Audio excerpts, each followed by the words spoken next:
Les 12 héros et vilains ramenés à la vie par la White Lantern poursuivent leur chemin et rencontrent peu à peu leur destin. Deadman est à la recherche de celui qui portera l'anneau blanc des White Lanterns pour de bon et le remplacera comme sauveur de l'entité de la vie elle-même. Mais cette tâche est des plus compliquées car le temps presse et personne ne semble correspondre au profil recherché, du moins jusqu'au retour de Batman des tréfonds du temps. Boston Brand va alors faire l'expérience d'une nouvelle mort, une nouvelle vie, et comprendre que sa mission va bien au-delà de ce qu'il imaginait jusqu'à présent. Aidé par la Colombe, il va alors reprendre sa route et tout faire pour découvrir le véritable héros appelé par la Lumière Blanche. Pendant ce temps, Hawkman et Hawkgirl sont toujours coincés dans l'univers parallèle de Hawkworld, séparés l'un de l'autre, et découvrent alors chacun de son côté que ce monde regorge de métal haine et d'êtres mi-homme mi-bête en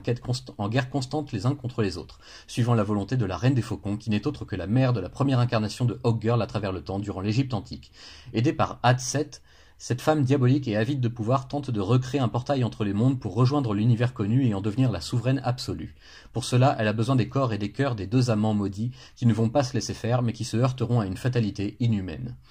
De son côté, le limier martien a enfin découvert avec l'aide de sa nièce Miss Martienne que l'auteur des troubles et des crimes sur lesquels il enquête depuis peu se trouve non pas sur Terre comme il le pensait au départ, au cœur de la forêt nouvelle de Star City protégée par Green Arrow, mais sur Mars, où la vie semble renaître à mesure qu'elle s'éteint sur Terre. Là-bas, sur la planète rouge, John va découvrir qu'il existe une autre rescapée du génocide auquel il a échappé de justesse il y a longtemps, et que cette criminelle sanguinaire désire s'unir à lui pour refonder la vie sur Mars à n'importe quel prix. Au cœur de sa propre prison mentale, John s'imagine un monde regorgeant de vie et une paix durable pour tous, avant qu'une série d'assassinats ne vienne le tirer de ses rêveries et ne lui révèle l'horrible vérité qu'il cherchait à fuir. Aquaman, quant à lui, a fort affaire avec son ennemi juré Black Manta, qui révèle alors avoir un fils dissimulé quelque part dans le monde de la surface, un fils né de son union avec une Xebel nommée Sirène, la propre sœur de Mera. Arthur affronte donc son ennemi pour sauver la vie des parents adoptifs de cet adolescent qui découvre tout juste ses pouvoirs et qui refuse d'endosser une telle responsabilité, mais qui devra malheureusement ouvrir les yeux sur son héritage et sur ce qu'il peut faire pour l'effacer ou bien l'ancrer dans la réalité. Avec l'aide d'Aquaman, le jeune Jackson va alors comprendre qu'il peut changer l'avenir et ne pas devenir l'arme que son véritable père souhaite qu'il soit, mais à quel prix ? Enfin, Ronnie et Jason, qui forment ensemble la matrice Firestorm, l'être le plus puissant de l'univers, doivent surmonter leurs différends sous peine de détruire tout ce qui existe dans une réaction en chaîne cataclysmique. Mais pour l'heure, ils sont surtout aux trousses d'un nouvel et terrible ennemi, Deathstorm, une version négative de leur propre matrice qui a corrompu la White Lantern et l'emmène retrouver un vieil adversaire de la vie elle-même en levant une armée de morts-vivants sur son passage et en torturant mentalement les deux êtres les plus proches de Jason et Ronnie afin de faire souffrir davantage le duo et d'empêcher leur fusion parfaite. Le temps est désormais compté pour Firestorm qui détient le sort de l'univers entre ses mains.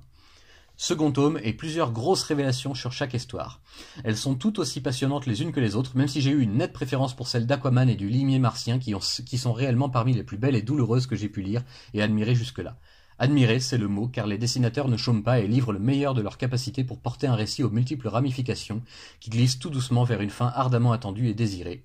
Que réserve encore le destin à ces héros brisés qui renaissent une seconde fois? Qui sera l'élu tant recherché de la White Lantern et qui pourra rétablir le grand équilibre cosmique une fois pour toutes? Chacun poursuit sa propre mission sans en avoir vraiment conscience et tout converge petit à petit vers une résolution des plus complexes et cependant claires. À très vite pour le 3e et dernier tome de cette magnifique saga.